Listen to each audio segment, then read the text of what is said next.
සිලි චුට්ටක් චුට්ටක් සිලි චුට්ටක් හත් වලා සියලුම දෙනාට සුබ උදෑසනක් වේවා.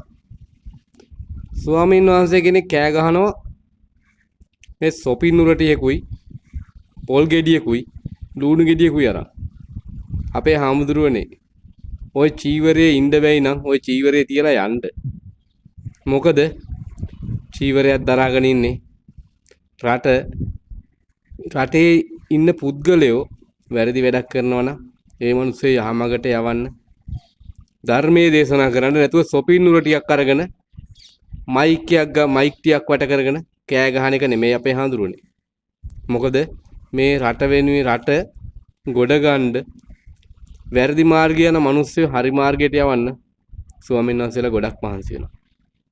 ඒ අතර ඔබ වහන්සේ දේශපාලන පක්ෂ ටිකක් දේශපාලඥයන්ගේ හිංචයියෝ වෙලා සාක්කු වල වැටිලා තැන් එක එකනාගේ නම් මාකට් කර සොපින් නුර ටිකක් ලුණු ගෙඩියක් පොල් ගෙඩියක් කරන් යන්න එපා. ඔය කෑ ගහ යන වෙලාවේ ඔය දහම් පාසලක්වත් පවත්තලා ළමයිට හොඳ දෙයක් කරන්න. ළමයිට දහම් දැනුමක් දෙන්න. ඔබ වහන්සේ ඔය කෑ ගහ ඉන්න වෙලාවේ බණ ටිකක් කියලා වැරදි වැඩ කරන මිනිස්සු හරි මාර්ගයට ගන්න බලන්න. ඔබ වහන්සේ එහෙම නෙමෙයි සොපින් ටියකුයි පොල් ගෙඩියකුයි ලුණු ගෙඩියකුයි අරගෙන අරුට මුට බැන යන්න එපා.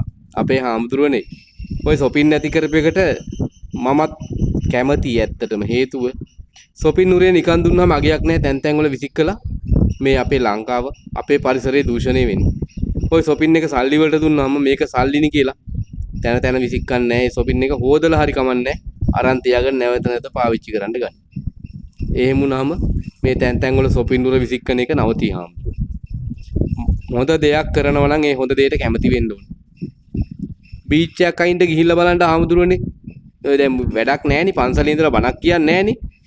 අනුන්ගේ දේවල් ඕපදූපණි හොයන්නේ ඔය සිවුරකුත් දාගෙන. ගිහිල්ලා බලන්න බීච් එකක් අයින් ගිහිල්ලා බලන්න ටවුන් එකක් අස්සෙන් ගිහිල්ලා බලන්න තියෙන කොළගොඩ විනාශේ බලන්න. ඔය සොපින් නුර වලට වතුර පිරලා ඉවරලා මදුරු කීටෝ හැදිලා ඉවරලා වැස්සට පස්සේ වතුර එකතු වෙලා ලෙඩ වෙන්නේ අපේම ලංකාවේ අපේම අය. අපේ අම්මලා තාත්තලා වෙන්න පුළුවන් අයියලා අක්කලා වෙන්න පුළුවන් දුව දරුවෝ වෙන්න පුළුවන්.